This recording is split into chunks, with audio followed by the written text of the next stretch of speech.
Hey there, and welcome back to another video. I get questions all the time about a wide range of topics. I get Instagram DMs, I get emails, I get stuff in my community, I get stuff in YouTube comments, and I try to answer all of them as much as possible, but then I start redirecting people to all different places. So I wanted to answer a lot of your questions in this one video. I'm gonna rapid fire through around 50 questions, and hopefully I'm gonna give you the answer you're looking for. Also, in this video, I'm going to be referencing some other videos that I've made before, not because I'm just trying to get you to click on my videos, but because I go in depth on some of these topics. In the description down below, there's an improvisation playlist and a saxophone specific playlist. Inside those playlists, there are going to be a whole bunch of videos. So if during one of the answers I give, I say, hey, check out that video, it's in this playlist, go to that playlist and I go deep on that one particular topic and I explain it very thoroughly. Really quick before I get started though, I want to give you something. Like in all my videos, I either have a PDF download or something, and I have my free masterclass called The Best Way to Create Melodic Solos. It goes through my simple 6-step voice leading process. It teaches you how to really connect chords to one another, and actually in some of these questions, that is going to be the answer I give because it is that helpful for you. It's completely free. The only thing you need to do to get it, to watch the entire masterclass video. It's about 40 minutes long, not super long, so if you don't have a lot of time, it's great for you. And also comes with a bunch of PDF worksheets as well.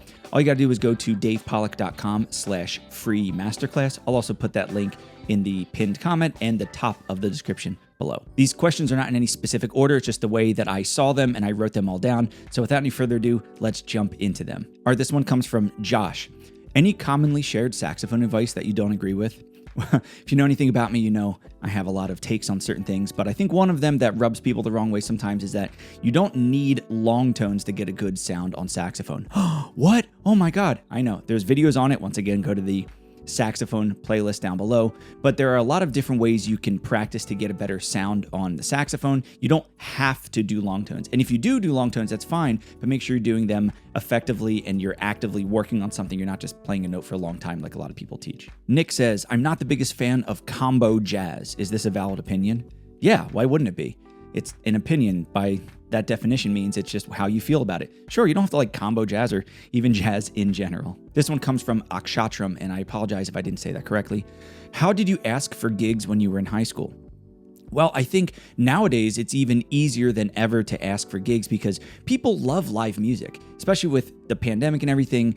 We got so used to being online that places like having musicians play, people like listening to live music. So what I would say is not necessarily exactly what I did, but for you to do it, go to local coffee shops, go to local restaurants, go to your local municipality and say, hey, do you have performances at the library, in the park, something like that. Offer your services for payment. You're not saying you're doing this for free or anything, but say, hey, I have this product that I think will be really great for your situation, for your business, for the community, whatever, and then get in conversations with them and try to put something together. Sure, in the beginning, it might not be the greatest thing ever. You're not going to get $1 million for your first gig, but you can build it and build it and build it, and then bring a product. And once you do it one place, it'll be a lot easier to do it in other places. From Derek, how do I make my solos more melodic instead of basically going up and down the scales and chords?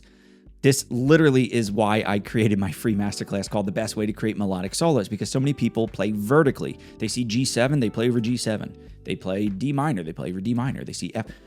This masterclass helps you connect those all together. It's what I love to teach. It's helped so many people. Go check out that free masterclass, davepollack.com/free masterclass. Connor asks, what's the best upgrade from a regular phone mic for recording and listening back to practice? Great question. It's really easy to use your phone for stuff, but especially as a saxophone player, you can overload that microphone. It doesn't really sound good coming back. So even if you're only using it to listen to yourself after practicing or playing something, it's going to be tough on that phone mic to really hear how you sound. You don't have to go crazy and get a full interface, XLR, Logic Pro, all this whole setup like I have. You can look for specifically maybe some USB microphones for instruments. If you just type that into either YouTube, Google, you'll see some comparisons. I don't have a ton of experience with specific ones. You just search around USB microphones for instruments and you'll see some comparisons videos on YouTube. You can see some comparison articles on Google, and they're not going to be super expensive. And the great thing about a USB mic is it goes directly from the microphone to the computer, no other equipment required. If you want to get into the XLR route where you get a microphone, XLR cable into an interface, then that goes to the computer, that's a whole separate thing. But I would just search USB microphone for instruments. From Devin, what's the best first standards to learn?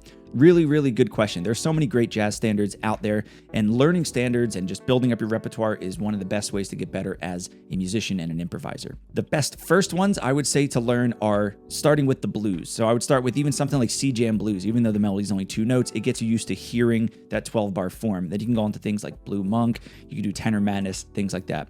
Once you branch out from the blues, there are a whole bunch of commonly played standards like Autumn Leaves, All the Things You Are. You get into ballads, something like Body and Soul, or if that's a little too tricky, maybe Misty, The Nearness of You.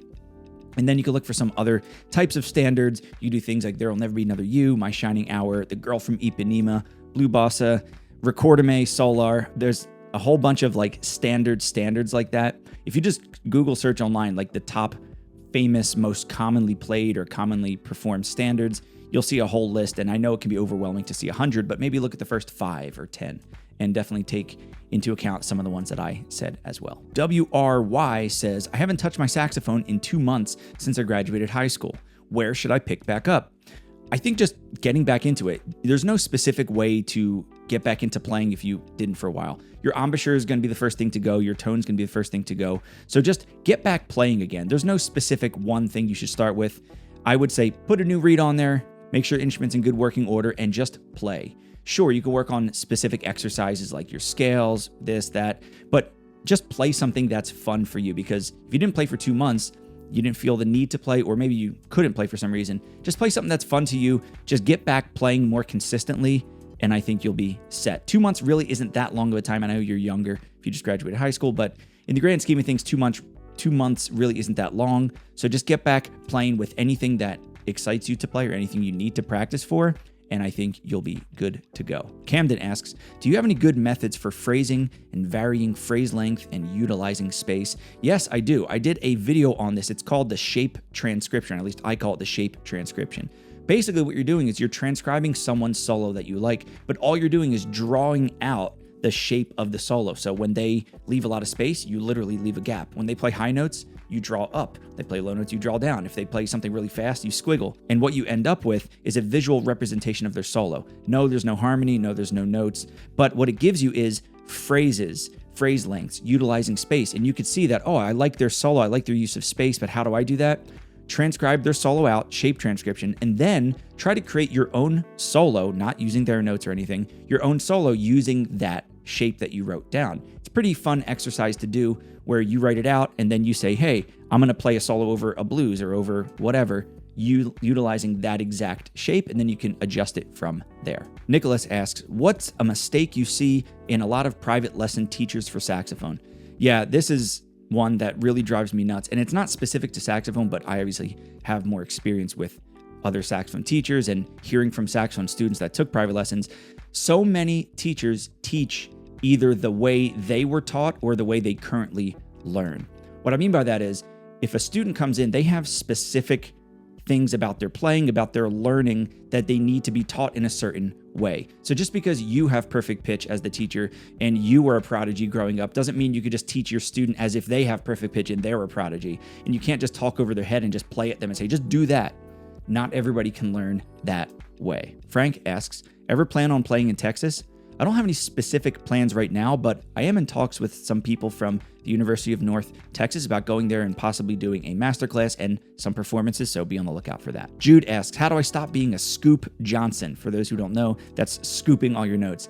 The best way is going to be sit there with a tuner and do interval training. Literally jump a third and watch the tuner. If when you jump to the third, you see it starts flat and then gets in tune, you're going to need to focus specifically on adjusting your embouchure faster. So when you go ta, ta, you're not doing ta, huh. Your embouchure is usually moving late with that. If you're having problems with just one note, just starting the note, dua, dua every time, what I recommend is playing a longer note, ta, and then stopping the note, keeping your embouchure the same, and then playing it again, ta, ta, ta, to get used to not hu, hu. That's usually the issue when you scoop too much. Jacoby asks, what inspires you to keep progressing in skill as a musician? At this point in my life, one thing that really keeps me going is getting performance opportunities. So if I know I'm performing with a certain ensemble or I'm recording for someone's album, I practice to kind of help me go in that direction. Sure, I still play things on my own and just for fun and whatever else, but what I always try to do is be ready for the next call. So if somebody asks me to play on a recording session, somebody asks me to do a gig, I don't need to like get ready. I'm already kind of there, but then I specifically work on some things that lead me towards playing that gig or that recording session, and that's what kind of keeps me moving forward. Joyce says, with a sax Goldfish embouchure, should my teeth be on the top of the mouthpiece? I don't know what a sax Goldfish embouchure is. I'm trying to think of like what a goldfish looks like a fish. You mean like that? I'm not quite sure, but yes, your teeth should always be on the top of the mouthpiece unless you're doing a double lip embouchure. I don't recommend doing double lip. If it's working for you and you already do it, fine, but I wouldn't recommend that. But sure, yes, your teeth should be on the top of the mouthpiece. Neil asks, it seems impossible to remember chord functions and progressions in various jazz standards. Help? Well, the thing is you need to kind of see the overall tune and the overall structure of what's in front of you. For example, where's the one of the tune? I would start there. Where's the home key? Is there a home key? And then look for, are there any chords that go back to that home key? For example, if the song is in B flat major, are there any chords that are before a B flat major in this song? Is there an F7 that leads to B flat major? If so, that would be what we call a 5-1. Now look before that F. Is there a C minor? If so, you have C minor 7, F7, B flat major. That'd be a 2-5-1. That's where I would start. Home keys and then resolutions like cadences 5-1 or 2-5-1. And then you can even look at like 1-6-2-5-1. So where it kind of starts at the beginning, goes down to the 6, up to the 2, 5, and then back to 1, like the beginning of a rhythm changes. That's kind of where I would start with that because so many songs utilize 2-5-1s and 5-1s. If you understand those cadences, 2-5-1, 5-1, maybe 1-6-2-5-1, and just finding the home key, you're going to understand like 90% of all jazz songs out there. It's just figuring out what key they're in. Last thing about the key, just because you have a 5-1 or a chord going to another chord, that doesn't mean it has to relate back to the original key. So if we're in the key of B flat, but then we have, for example, E minor 7, A7 to D major, that's a 2-5-1 in D major, regardless of what the key signature of the actual song is. Brian asks, how often do you change reeds? Whenever it doesn't sound good anymore, or it's chipped or wavy or something. Krish asks, I saw a video of yours where you were playing all 4 types of sax, soprano, alto, tenor, and bari. I can play the first 3 pretty well, but playing bari has been a real struggle for me. I'm going to be playing bari in my school's big band for the next 2 years. Awesome. And I was wondering if you could give any tips for bari, especially regarding low notes. I'm the first to say I am not the bari expert here or anywhere in the world.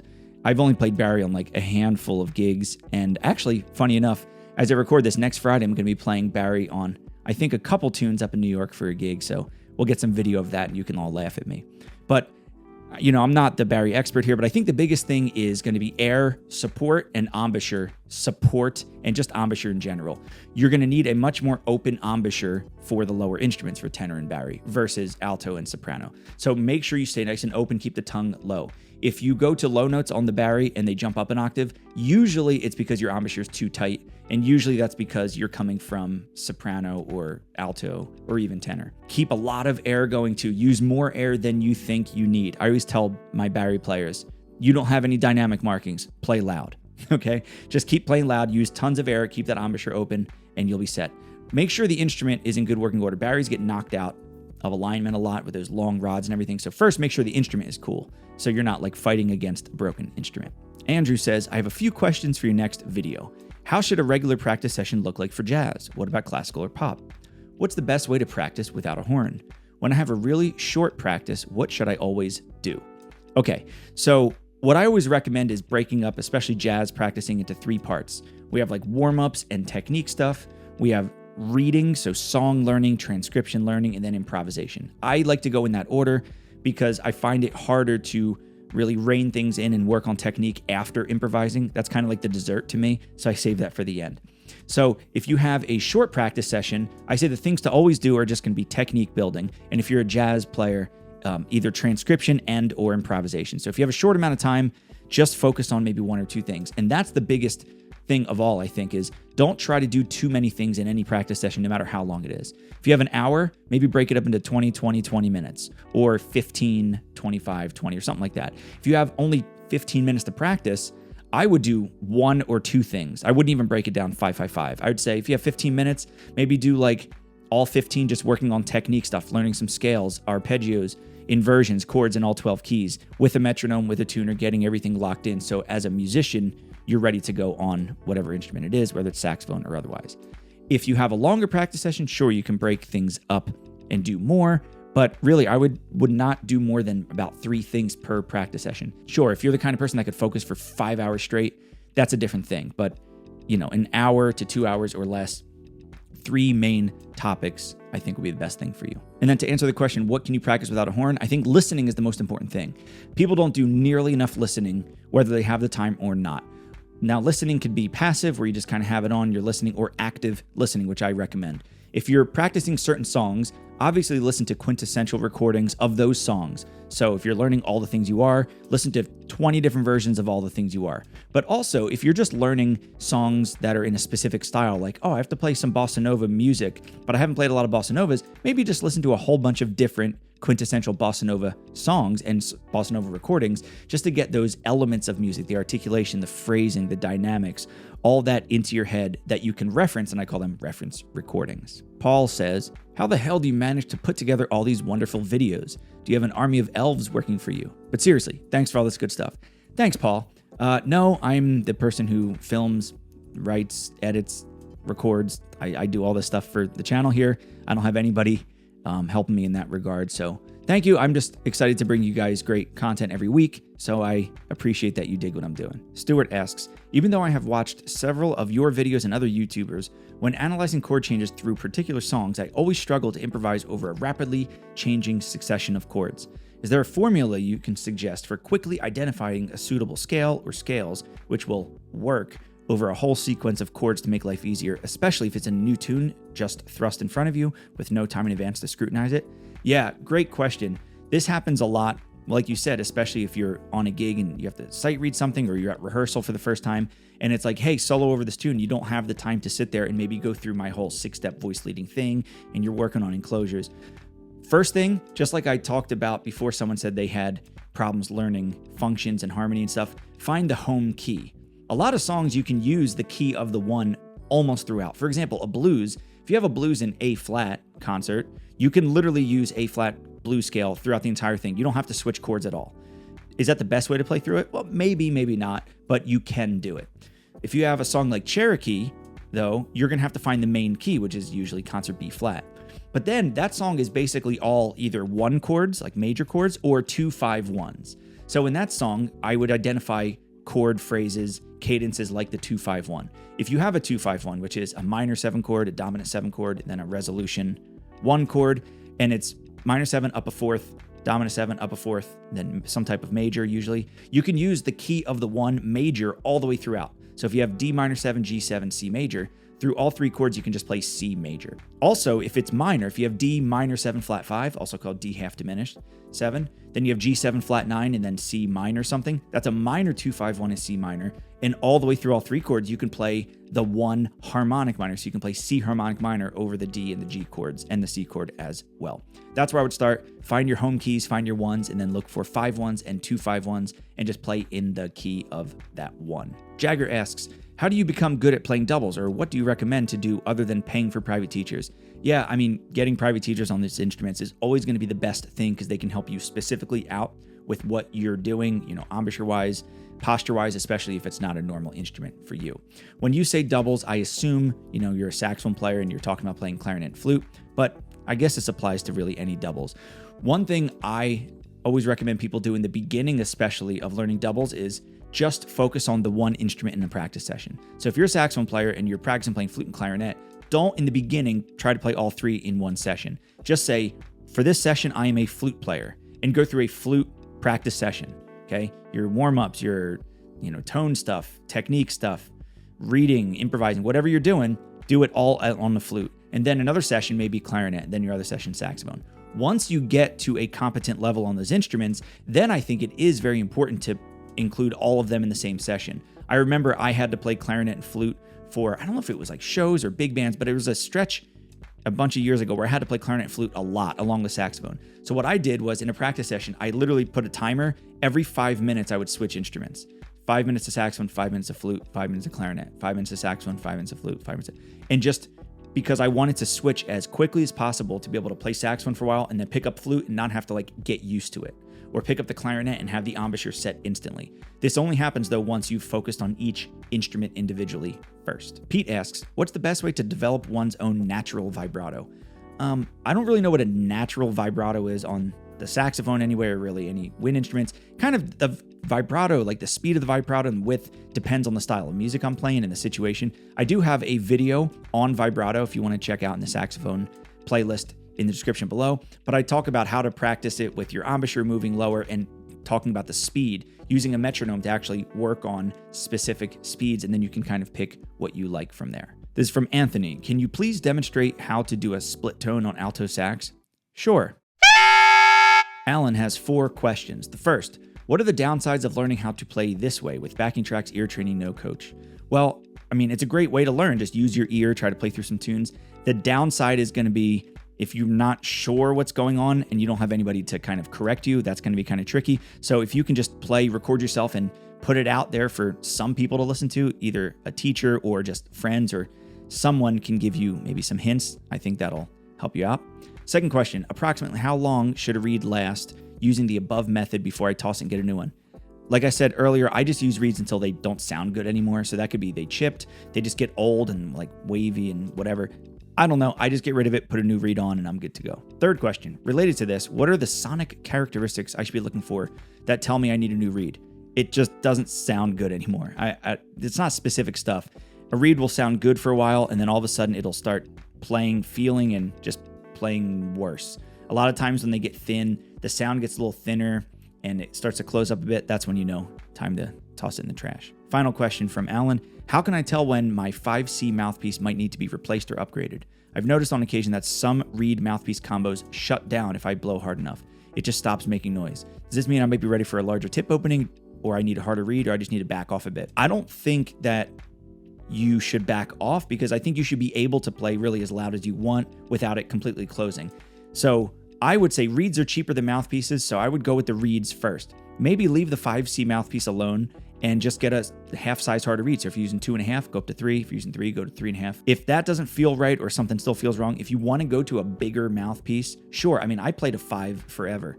I'm not sure what 5C exactly is, but I played a 5 mouthpiece for years and years and years and it was fine. You just got to match it with the right strength of reed. So more closed mouthpiece, usually harder reed. More wide open mouthpiece, usually softer reed. Unless you're Ryan Devlin, who plays like a 15 mouthpiece with a 6.5 reed. Crazy. Why are you working so hard, man? Tony asks, could you provide some guidance to play pop funk style on how to pick backing tracks that go along? I'm not sure about backing tracks. I just, Google pop funk backing tracks, and I'm sure you'll find something that you like. But the guidance for playing that is, first off, don't try to play it like it's jazz. I made that mistake when I was 18 years old, and I had to sub in or sat in with a band, and it was like a cover rock type band. And they're like, it's like a blues. And I was like, blues, Charlie Parker. Don't do that. Wrong. Think pentatonics. Listen a lot. Listen to Clarence Clemens. Listen to these other styles. Listen to, quintessential recordings in the style, whatever it is. Pop funk is a very wide range of music there. So listen to these styles. Try to transcribe, even if you just do the shape transcription like I talked about before, guitar solos, bass solos, or horn solos as well. Just think about the articulation, think about the rhythms, think about the motifs. Those ideas will really get you to getting into that style versus just thinking about harmony and just think about playing lines. This one's from Joe. How do you know which key signature to play over a given chord? It doesn't always match up to the home key of the tune, and I hate when there's a particular note not part of the chord that sounds good but isn't part of the home key, because I can't predict that all the time. How do you know when the home key is affected by a chord? Great question here. So yeah, one thing to understand, especially about playing jazz, is the home key, like I've said before, like whatever the key signature is or the one isn't necessarily going to stay the same the entire song, or at least the song's harmony isn't going to match that all the way through. Take a song like Have You Met Miss Jones? It's in concert F. The A sections are basically concert F. That goes away, but it's almost concert F the entire time you could play. The bridge, though, goes to B flat major, goes to G flat major, and goes to D major. Those chords, when you get to the bridge, you should not think about or relate back to the home key of concert F at all. When you have a 2-5-1 to B flat major, you are in B flat major. When you have the 2-5-1 to G flat major, you are in G flat major. Same thing with D. So from that perspective, if you can identify those cadences, the 2-5-1s ahead of time, and then know that during those cadences you're in those keys, that's going to help you. Your other part of your question where you say you hate when there's a specific note that's not part of the chord that sounds good, what I would say is whenever you come across that, if you're practicing or you hear it, note what that chord is, or note what that note is. If you play a note that's not in the chord, for example, the sharp 11 over a major 7 chord isn't technically in the chord, but I think it always sounds good. So if you know that, I like that sound, transcribe it, figure out what chord is being played, figure out what that note is, and then say, okay, I'm going to try to use that harmony next time. Because, you can use all 12 notes over any chord, but some will sound more pleasing to your ear and other people's ears more than others. If you're looking for tension, certain notes are going to give tension. If you're looking for a consonant sound, certain notes are going to give a consonant sound. So, you say you want to predict that ahead of time. Sure, if you, once again, know what that color note is or that note that's not in the chord that sounds good, figure out what has happened, whether you played it or someone else did, and then learn that, though. Don't just say, well, that sounded cool and forget about it. Learn it and bring it to your own practicing. Pekka asks, my question's about altissimo, not how to get them, but how to make them sound, just right, jazzy, exciting, etc. I mean, many players don't make them sound clean and loud, but somewhat hissing quite silently and full of emotion. So I'm not sure about the silent part. That's really tough with altissimo. But what I would say is a lot of people, and this, if you listen to Brecker, he does this a lot. I mean, a million people do this. But when you play altissimo, I like to actually growl a bit. So you're humming while you're playing. So, and you kind of like squeeze like that. And it's going to give this like raspy kind of sound, almost like a high distorted guitar sound. That's really cool. That might be what you're talking about with the hissing sound and full of emotion. But yeah, definitely I would add some growling in, try to hum when you rip out those high notes and don't just try to play them as an extension of the range of the saxophone. Gar asks, what do you do to keep time and count while doing a solo? Well, for me, it's not about actually counting. I'm not going 1, 2, 3, 4. I'm not doing that while I'm playing, whether it's melody, solo, or otherwise. What I'm thinking about specifically while soloing is the overall form and where I'm at. This is why listening is so important. If you're playing a blues, you need to know when it goes to bar 5 or it goes to the 4 chord. You have to know where it goes back to the top, whether, the rhythm section is being very clear or not. And it's not going to do you any good to really sit there and go 1 and 2 and 3 and 4 and 2 and 2 and 3. Sure, that can maybe in the beginning help you out, identify it, but listening to the overall structure of the tune that you're playing is going to be the best way to keep time throughout. Joseph asks, do you do private lessons either in person or by Zoom? Currently, I do not do any private lessons, Zoom or otherwise, but there might be something coming out a little later this year in regards to teaching in a lesson setting like that, so be on the lookout for that. William asks, I'm really bad at transcribing, but I know that it's necessary to learn lines for improvising. I guess technically it's not necessary, it's just very, very, very, very, very helpful and will really make your playing better. Do you have any tips for starting to transcribe, or what are your suggestions for any tunes that you think are good to start with? Well, the big tip that I can give you is don't think you have to transcribe full solos. A lot of people go into transcribing, and this might be another thing that teachers do that I don't agree with, is they say you have to transcribe full solos. No, you don't. Why? Why do you have to do that? Especially if you're just starting out with transcribing, pick like a measure to transcribe. I would start with a shape transcription like I talked about before. Just figure out the shape of the line or shape of the solo. Then if you want to actually transcribe the notes, the rhythms, the specific stuff, pick like one measure and just transcribe that one measure. Don't try to do the whole solo. Just listen to that one measure over and over and over again. Hum it, sing it, whistle it. Don't look at the horn. Don't touch the horn. Get it so ingrained into your head that when you do go to start writing it down and you hum it or play it back from the paper that you wrote down, if you're writing it down, because you know it so well already up here, you'll know if it's right or wrong instantly without even really having to go back to listen. So that's a tip that I would give. And tunes to start with, Miles' solo on So What is probably the quintessential song, whether you play trumpet or saxophone or anything. That's probably the one I would start with if I were you. Also, if you're a little more advanced and you play saxophone, Art Pepper's solo on You'd Be So Nice to Come Home To is a really, really great solo. There's so much good stuff in there. He plays so clean. It's one of the easier ones to transcribe with faster notes. It's not going to be really slow and simple, but in the realm of that type of solo, that's a good one to do. Quentin says, I wanted to ask you what your favorite lick is. I would love to learn it. Yeah, this one I stole from Dick Oates. It's really cool over a 2-5-1 or even just a 5-1. Check it out. Brian asks, What's the best way to get a good professional tone while using a cheap beginner sax? I love that you asked this question because a lot of people say, what professional saxophone should I buy to get a good sound? You're saying, how can I get a good sound with my current gear? I would say focus on getting a comfortable setup first. What I mean by that is make sure the mouthpiece and the reed jive with you. If you're fighting the mouthpiece and reed, like you're using a really wide open mouthpiece, a really hard reed, and it's hard to blow, you're not going to get a good sound just because you're fighting it. So once you're comfortable there, I would focus on your embouchure. Really think about that all embouchure. If you go to the saxophone playlist in the description below, I have a bunch of videos on tone.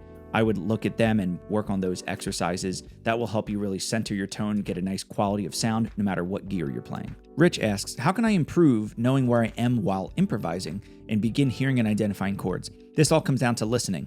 Once again, listen to recordings, listen to even backing tracks. That's pretty funny. I told people to do this and they're like, what? If you have iReal Pro, just listen to a backing track of the tune that you're trying to play. Don't even play over it. Don't hear a melody, don't hear a soloist. See if you can just note where the rhythm section is. Maybe take away the drums, maybe take away the piano, just listen to bass, or just listen to piano or something like that. Knowing where the chords are really is a function of just knowing what the form of the song is and being able to relate chords to what comes before them. If you know that you're on the bridge of Heavy Mountains Jones, like I mentioned before, you know that it goes B flat, G flat, D, G flat, back to F. So you can kind of, oh, we already went to D, now we're in G flat. I know that after G flat, it goes back to F. So you can kind of understand the roadmap of the tune, and that's going to help you keep your spot while you're soloing. James asks, what was the time in your life when you felt like you were making the most progress on the saxophone, and what factors, music or otherwise, do you think contributed to that? I feel like I'm not progressing as quickly as I could be, so I want to know what helped you. Well, there were two times in my life, and they both had the same reason, and I'm sure it's not going to be what you want to hear. It was when I was in high school. I did this thing called Governor's School of the Arts, where I got to stay on a college campus for a month and basically live as a music major. Another time was when I was maybe freshman, sophomore in college, and I was really getting into heavy learning jazz, like really, really heavy. Both things there where I had tons of time to practice. I was around a bunch of great people who were also in the same mindset as me, so I guess that's a second thing. When I was in high school, I was around all these other kids like me who really wanted to go to school for music, and we had all this time and we were only doing music stuff throughout the day, and we had tons of free time to practice and jam. College, same thing. When I was a jazz major to start, before an education major, just a performance major, I had tons of free time because there's not that many classes per day, and I'm around people who also want to play all the time. So I'm taking lessons, I'm in ensembles, I'm practicing all the time, I'm jamming all the time. That's what really contributed to it. So a lot of people don't want to hear that answer because they just don't have the time. I don't know where you are in your life, but if you don't have the time, that's still okay. Don't feel like you have to rush it because it all evens out kind of in the long run. There's some people who are amazing musicians when they're 18 who now don't even play their instrument. Or there's other people who were really late bloomers, didn't even start playing the instrument until they're 25, 30 years old, and now are great professional musicians. It's step-by-step process. Everybody's on their own path, their own journey to whatever that happens to be.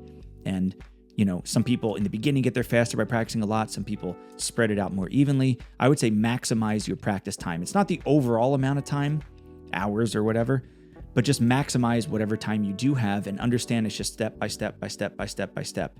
That old saying, it's a marathon, not a sprint, definitely applies here. Anais says, I've been working on Cantaloupe Island improvisation on my tenor sax, and I usually get lost counting the bars to follow the chord changes. For example, play 4 G minor 7 bars and then 4 E flat 7 bars. Do you have a practical way to count the number of bars while you're playing the sax? Once again, this comes down to listening, hearing it over and over and over again, so then you can anticipate when it switches. It's more of a feeling than a literal 1, 2, 3, 4 type of thing. If you can listen to a track, you can listen to original recordings, you can listen to other people playing it, then while you're playing it, if you can kind of reference that and be in the moment and listening to what's going on, you should be able to anticipate those measures. And 4 bars, then 4 bars, you'll know when those chords switch. Thomas says, I have 2 questions. First, on technique, what do you do to work on intonation? Secondly, when you work on motif ideas like you did on your YouTube for 1 hour, how do you keep ideas flowing? So for intonation, once again, I have videos in the saxophone playlist down below, so definitely go check those out. But it's really about understanding your technique and your own preferences for certain things and your own kind of way you go about it. For example, if whenever you jump up to a higher note, you're always flat, you're going to need to know that and then adjust accordingly and get your embouchure up.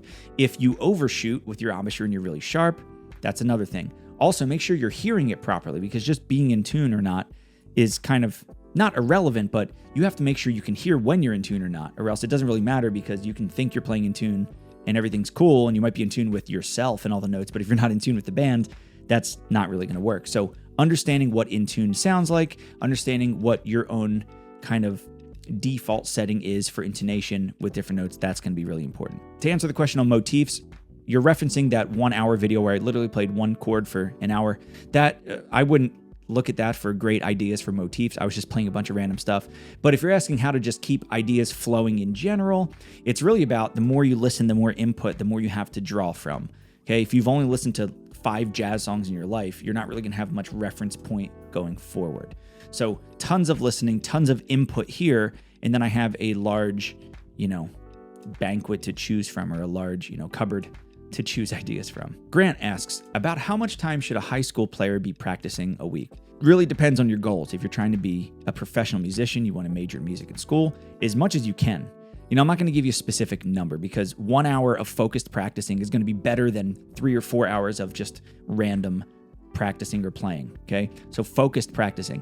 I think the more important thing here is consistency. I'd rather see you practice for 15 minutes every single day, so that's 15 minutes 7 days a week, versus like 5 hours 1 day a week, okay? So think about consistent practicing, focused practicing, and really focus on, fewer things in your practice session. So if you have 20 minutes, don't try to do 8 different things. Rich says, my question, when you improvise, when you first see a chart, what do? How do you approach it so that you freaking nail the improv section so that you sound so tasteful and take the listener on a journey? Yeah, I would say understanding the non-note musical elements are going to be the number one thing up front. So many people focus on the chords, they focus on the key, they focus on the harmony, they focus on the licks, they focus on this, blah, blah, blah.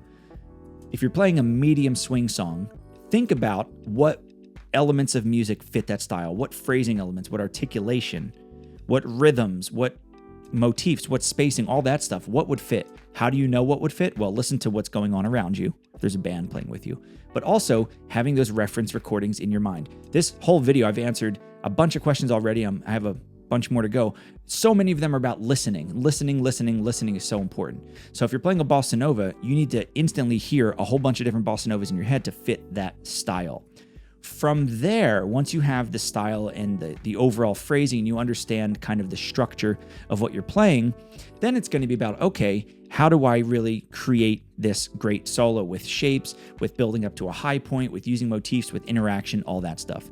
And if you want to learn about notes and harmony and stuff, go to my free masterclass, The Best Way to Create Melodic Solos, davepollack.com/free masterclass. That will help you get through the literal chord changes to play through them. But I think the way more important thing is all those other non-note musical elements. Ben says, my question is, if I only have 15 minutes a day, what should I practice and how? 15 minutes a day, I would say just focus on one thing for each session. It doesn't have to be the same thing every day. So maybe on Monday, you work on just, technique stuff. You're working on just scales, maybe things in 12 keys. Maybe Tuesday, you're going to do transcribing only for 15 minutes. And then Wednesday, maybe you're going to work on improvising and kind of using some of that technique that you maybe practiced, work on through a backing track, improvise over a tune. Maybe Thursday, you're going to do a whole bunch of listening and see if you can hum along to parts of the solo. So once again, it's kind of like transcribing. You get my point here? Pick a different element each day or each session to practice. Consistent practicing is going to be better than big chunks, in my opinion, from myself and from many of my students. Really just focus on attacking one thing at a time if you only have 15 minutes. Thomas says, one of my questions is, what's something that happened to you with the music that kind of changed your life or how you approach the music? It could be something a teacher told or taught you, or an approach you learned from somewhere, or something that happened to you that just changed how you approach music or life as a whole. Another question is, who are some of your greatest teachers? Really good question here. So there's a couple things I would say in general. One of them is my high school band director, one of my high school band directors, Bob Gravener. Shout out Bobby G. He's the one who first really got me listening to music. He would bring stuff in to listen to and showed me some licks. And he was the first one who taught me what a 2-5-1 is. And he's a great trumpet player, local here in New Jersey and around the area. So that was something that really got me oh, okay. So I'm I can I have some technique here, but now I can actually make it do something. Another thing is my saxophone teacher, Frank Miller, in high school. He was my only teacher until I got to college. I had lessons with him from 8th grade through high school. Shout out Frank. And he was great for, just being super strict with me and being like, hey, we're going to go to the next level. I don't care how good you were. Now, let's do this. Let's do this. I remember I made first alto in the All-State Jazz Band. Mr. Miller, I made lead alto. And I was a junior. You can, I think, do it your first 3 years. I made first alto. He's like, that's great. Like, why didn't you make it last year, though? Why'd you wait till junior year? And he, he was happy and everything, proud and everything. But it was one of those, like he had to knock me down a little bit. So, and then Vincent Herring was my teacher in college, just on saxophone.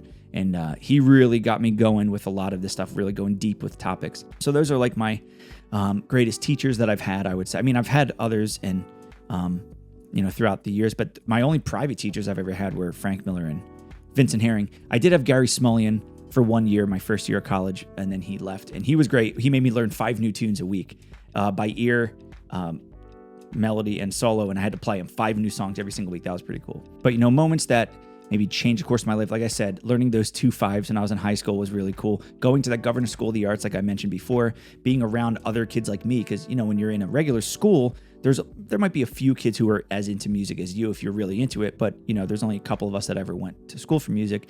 So being around everybody else my age, I was like 16 years old at the time or so, 17, and being around them also wanting to be music majors and professional musicians was amazing for me, and that really kind of like took me off into really wanting to play. Tony asks, what can I practice to help me play louder without sacrificing tone and pitch? I've been searching for content about this to no avail. Well, first, why do you want to play louder? And if it's because you play in a band that's super loud, rock band, this is one of those times where I might say maybe the gear is holding you back. If you're playing, a Selmer C-Star with a Van Dorn Blue Box, whatever reed, don't play those. Your sound's going to probably, no matter how hard you blow, you're not going to get that vibration. It's not going to be that open sound. So maybe a more open mouthpiece and maybe, a reed that suits it better, like anything Boston Sax shop. Another thing you can do, especially when working on, you say without sacrificing tone and pitch, which is a great thing, not just playing louder, but really keep recording yourself, thinking about the tone quality of when you're playing. But for the pitch, obviously use a tuner and know that when you get louder, look at the tuner, like literally start soft and get super loud. Stay nice and open here, everything open, ha, and then push the air. And then as it gets louder, does it get flatter? Does it get sharper? Understand where it moves because you will have to adjust. You can't just keep the same embouchure all the way through. Whether it's different notes or different dynamic levels, you will have to adjust. How much you have to adjust, you have to figure that out with the tuner. This is from Steve. One question puzzle I have is, say you have a tune, in my case, D major or relative B minor. If I wanted to think about a blues scale or a pattern, etc., what might work to improvise over it, how do I know which blues scale to use? Okay, so this is, I would probably need more information before giving you a really clear answer on this. But like, if the song is a blues, okay, this might not be what you're asking, but if the song is a D blues, D major, 2 sharps, blues, by the way, 2 sharps isn't actually what you would play in a blues, but just for D blues, you could use D blues scale throughout. People get confused when they say, just play the blues, use blues scale. And they say, okay, well, it starts in D, it goes up to G. So should I switch to G blues? No, if it's a D blues or concert F blues, so that'd be D on alto, you can use that key of the 1, that blues scale all the way throughout. What I would say is, in your case, I don't know specifically if you're asking over like one chord or one part of a song, try that key's blues scale and see if it works. If it doesn't, then you're gonna have to try some other ideas. But when you say like the tune is in D major, what blues scale would work? I mean, if the song is like Cherokee, it's in B flat major, blues scales really aren't going to work at any point in the song.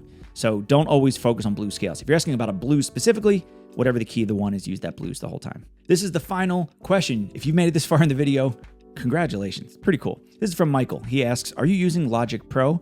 Can you show us your settings with the effects plugins in detail? I'm very interested in these details for recording the saxophones. Yes, I am using Logic Pro. I use Final Cut Pro for video editing if you care. I use Mac products, so that's why I use those. I am not an audio engineer. I'm not a great mixer. I don't know how to do this stuff. I do all the audio and video for all of my videos and all my recordings, but I'm not amazing at this, so I'm sure there's a million other people who are better suited for this than me, but you did ask for what I use specifically. I'm actually going to be making a separate video specifically on this because I have been asked this a whole bunch. I might even do a live stream where I show you my editing process. I know that doesn't really answer your question right now, but hopefully you can hang on for a little bit.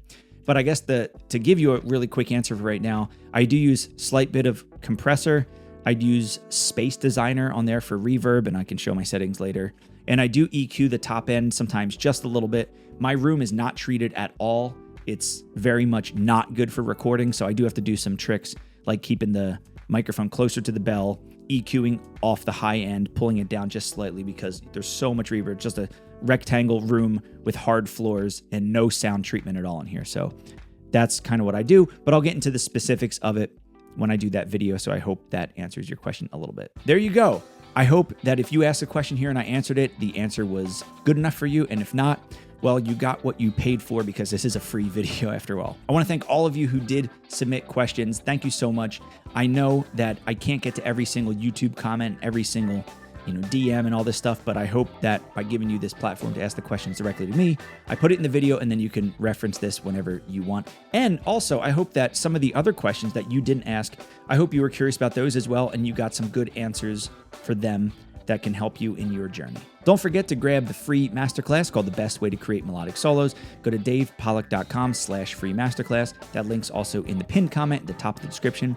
And like I've referenced throughout the video a bunch, in the description a little lower, there's a saxophone lessons playlist and an improvisation lessons playlist. A lot of the topics that were discussed in these questions, I go into detail on specific videos in those playlists, so check those out. As always, thank you so much, and I'll see you in the next video.